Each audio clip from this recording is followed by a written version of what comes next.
नमस्कार। चलिए आज निकलते हैं भारत की एक शानदार सफर पर और देखते हैं कि यहाँ की जमीन, यहाँ का भूगोल कितना विशाल और रंग बिरंगा है। तो सबसे पहले बात करते हैं इसके साइज की, इसके आकार की। भारत का जो कुल एरिया है वो है 32.8 लाख स्क्वायर किलोमीटर। मतलब ये वाकई में बहुत बड़ा है। अब इस विशाल एरिया को जरा नाप कर देखें। अगर हम उत्तर में कश्मीर से लेकर एकदम नीचे दक्षिण में कन्याकुमारी तक जाएं, तो ये दूरी है लगभग 3200 किलोमीटर। और वहीं पूर्व में अरुणाचल प्रदेश से पश्चिम में कच्छ तक ये करीब 2900 किलोमीटर तक फैला हुआ है।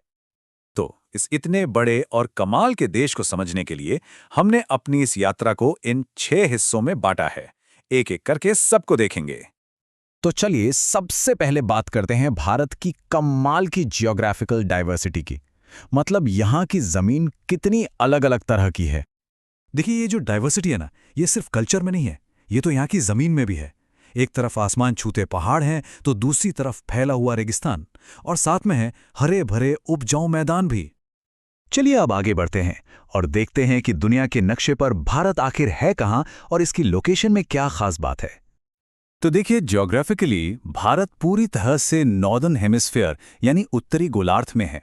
और एक बहुत इंटरेस्टिंग बात यह है कि ट्रॉपिक ऑफ कैंसर यानी कर्क रेखा इसके लगभग बीच से गुजरती है, मानो देश को 2 बराबर हिस्सों में बांट रही हो। भारत का जो दक्षिणी हिस्सा है वो एक पेनिनसुला है। पेनिनसुला मतलब जमीन का वो टुकड़ा जो 3 तरफ से पानी से घिरा हो। और भारत के मामले में पश्चिम में है अरब सागर, पूर्व में बंगाल की खाड़ी और दक्षिण में हिंद महासागर। और हाँ, भारत के पड़ोसी देशों की बात करें तो जमीन से जुड़े हुए 7 देश हैं जिनके साथ भारत अपनी बाउंड्री शेयर करता है।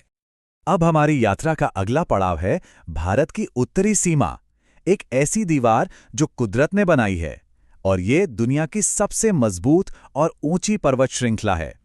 इसका नाम है हिमालय, और ये नाम अपने आप में सब कुछ बता देता है। हिमालय यानी बर्फ का घर। अब ये जो हिमालय है ये असल में 3 पैरेलल रेंजेस से बना है। मतलब 3 समानांतर श्रृंखलाएं हैं। सबसे उत्तर वाली जो सबसे ऊंची है वो है ग्रेट हिमालय, जिसे हिमाद्री भी कहते हैं। उसके दक्षिण में आती है मिडिल हिमालय यानी हिमाचल, जहां ज्यादातर हिल स्टेशंस हैं। और सबसे आखिर में दक्षिण की तरफ जो सबसे कम ऊंचाई वाली रेंज है वो है शिवालिक।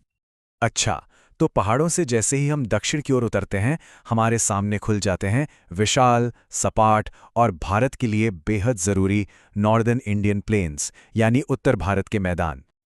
अब सवाल ये है कि ये मैदान बने कैसे। ये बने हैं एल्यूवियल डिपॉजिट से।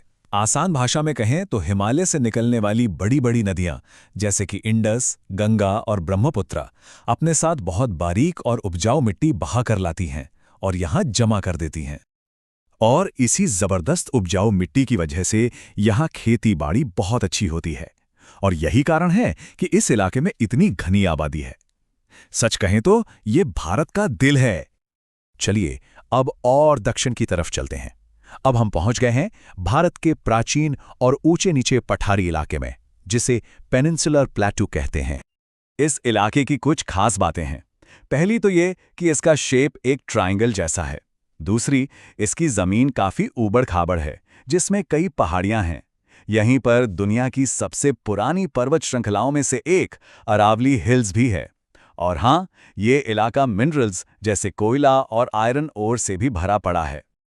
यहाँ एक बहुत बड़ा फर्क देखने को मिलता है। एक तरफ है वेस्टर्न घाट जो एक लगातार दीवार की तरह खड़े हैं, और दूसरी तरफ है ईस्टर्न घाट जो टूटे फूटे और ऊबड़ खाबड़ हैं। और अब हमारी यात्रा के आखिरी हिस्से में हम पहुंचते हैं भारत के लंबे चौड़े समुद्री किनारों और इसके 2 खास आइलैंड ग्रुप्स पर। तो देखिए, जो वेस्टर्न कोस्टल प्लेन्स हैं यानी पश्चिमी तटीय मैदान, वो काफी पतले हैं, जबकि ईस्टर्न कोस्टल प्लेन्स यानी पूर्वी मैदान काफी चौड़े हैं। और आइलैंड्स की बात करें तो अरब सागर में है लक्षद्वीप आइलैंड्स और बंगाल की खाड़ी में है अंडमान एंड निकोबार आइलैंड्स। इनमें से लक्षद्वीप आइलैंड्स बहुत ही यूनिक हैं। पता है क्यों? क्योंकि ये कोरल आइलैंड्स हैं। कोरल क्या होते हैं? ये पॉलिप्स नाम के छोटे छोटे समुद्री जीवों के कंकाल होते हैं। जब ये मर जाते हैं तो उनके कंकाल जमा होते रहते हैं और उन्हीं के ऊपर नए पॉलिप्स पैदा होते हैं। और धीरे धीरे ये एक आइलैंड बन जाता है। तो देखा, इस छोटी सी यात्रा में ही हमने बर्फ से ढकी हिमाद्री से लेकर ट्रॉपिकल कोरल आइलैंड्स तक का सफर तय कर लिया।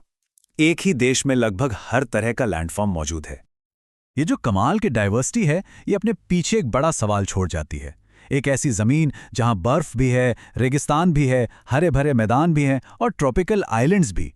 आखिर इतनी सारी विषमताओं के बावजूद ये एक एकीकरण कैसे बनाती है?